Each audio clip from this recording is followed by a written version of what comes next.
আসসালামু আলাইকুম ওয়া রাহমাতুল্লাহি ওয়া বারাকাতুহু। আশাবাদী ভালো আছেন, সুস্থ আছেন। একটি প্রবাদ আছে, হয়তো সবাই শুনেছেন বা পড়েছেন কখনো। মানুষ মানুষের জন্য, তবে তো জীবন ধন্য। এই মানুষ যদি হয়ে যায় অমানুষ, তবে তাকে তো বলে থাকি বন্য। বাংলাদেশে গতকালকে একটি হৃদয় বিদারক ঘটনা ঘটে গিয়েছে। হয়তো কম বেশি সবাই দেখেছেন, ফুটেজগুলো জানেন। কিন্তু বাংলাদেশে যখনই কোনো একটা দুর্ঘটনা ঘটে, তার পিছনে অনেক কিছু রহস্য লুকিয়ে থাকে, যেগুলো পরবর্তীতে বের হয়। দেখেন, কালকে কিছু বাস্তব চিত্র আপনাদের সামনে তুলে ধরার জন্য ভিডিওতে আসলাম। সম্প্রতি ছাত্ররা ওরা 6টি দাবি নিয়ে রাজপথে নেমেছে, আন্দোলন করছে। তাদের নৈতিক দাবিগুলো হচ্ছে যে তাদের মৃত সংখ্যা কয়জন তা পরিপূর্ণভাবে ওদের কাছে তথ্য দেওয়া, এবং কয়জন আহত আছেন তাদের তথ্য দেওয়া।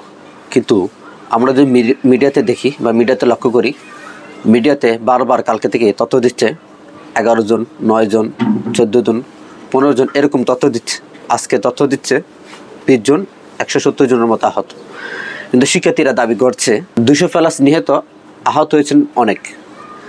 কিন্তু বারবার তথ্য সন্ত্রাস বা তথ্য চাপিয়ে দেওয়া হয় বাংলাদেশে যে কোনো ঘটনার ক্ষেত্রে। এই ঘটনার ক্ষেত্রে সেম, মিডিয়াতে কতজন আহত হয়েছেন, কতজন নিহত হয়েছেন তা সঠিকভাবে প্রচার করা হচ্ছে না। লাশ গুম করা হচ্ছে। দেখেন, কালকে শিক্ষার্থীদের দাবি, তারা দাবি করতেছে যে কালকে রাত 10টা পর্যন্ত ওদের কার্যক্রম শেষ হওয়ার কথা ছিল, কিন্তু রাতের 2টা পর্যন্ত, 2টা-3টা পর্যন্ত অ্যাম্বুলেন্স, পুলিশ বা সরকারি কর্মকর্তারা সেখানে কী করছে। ওরা একটা দাবি করছে যে ওরা দাবি করতেছে লাশ গুম করা হচ্ছে। আমরা অনেক মাকে দেখছি, তারা তাদের সন্তানদের লাশ এখনও খুঁজে পাচ্ছে না। তবে কেন এইভাবে তথ্য সন্ত্রাস বা লাশগুলোকে গুম করা হচ্ছে? এতগুলো লাশ মারা গিয়েছে, মা যার সন্তান সে বুঝে তাদের অবস্থা কি। এখনও তাদের লাশগুলো পাচ্ছে না, খুঁজে পাচ্ছে না। কেমন দেশে বাস করতেছি। আর কিছু বর্বরতার কথা শেয়ার করছি। দেখেন, ওই এলাকাগুলোতে একটা পানির বোতল 600 টাকা করে নেওয়া হচ্ছে। রিক্সা জনপ্রতি 1200 পর্যন্ত, 2000-3000 পর্যন্ত দাম চাচ্ছে। দেখেন, বাংলাদেশে যখন কোনো ইস্যু হয়, কোনো দুর্ঘটনা ঘটে, তখন বাংলাদেশ পুঁজিবাদী ব্যবসায়ীরা, চালকরা তাদের সব কিছু দাম বাড়ায় ফেলে। যেখানে আমাদের উচিত ছিল মানবতার জন্য হাত বাড়িয়ে দেওয়া, সেইখানে গাড়িওয়ালারা, ব্যবসায়ীরা তাদের সব কিছু দাম বাড়ায় ফেলে। আরেকদিকে কালকে আমরা কিছু ভিডিও ফুটেজ দেখতেছি যে বাচ্চারা শোল পুড়ে গিয়েছে, সে রাস্তায় গাড়ির জন্য চেষ্টা করতেছে, কোনো গাড়ি থামাচ্ছে না। লাশ নিয়ে দাঁড়ায় আছে, কোনো গাড়ি থামাচ্ছে না, জায়গা দিতেছে না। আজকে আমাদের মানবতা কোথায়? আমরা কি নরপশু সে খারাপ হয়ে গিয়েছি?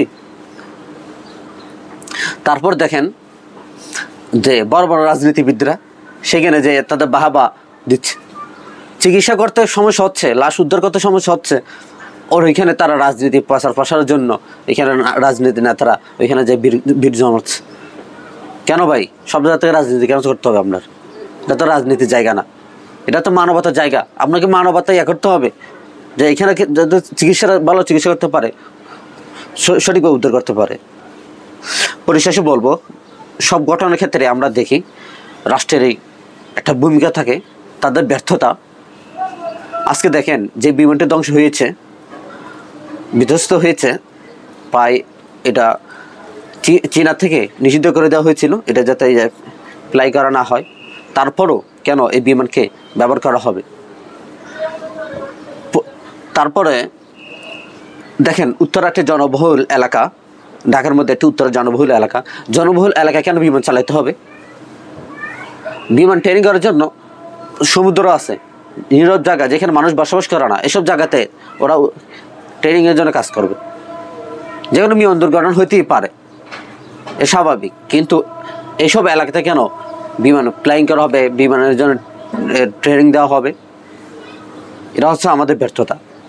এই জন্য বলবো, আমাদের যে যে সাইটগুলো আছে, যে সেক্টরগুলো আছে, আমাদের সবগুলো ওইভাবে সাজানো, প্ল্যানিং করে ওইভাবে কাজ করা, যাতে ভবিষ্যতে এরকম হাজার হাজার মায়ের বুক খালি না হয়, এরকম নিষ্পাপ বাচ্চারা যাতে দুনিয়া জীবন ছেড়ে চলে যেতে না হয়।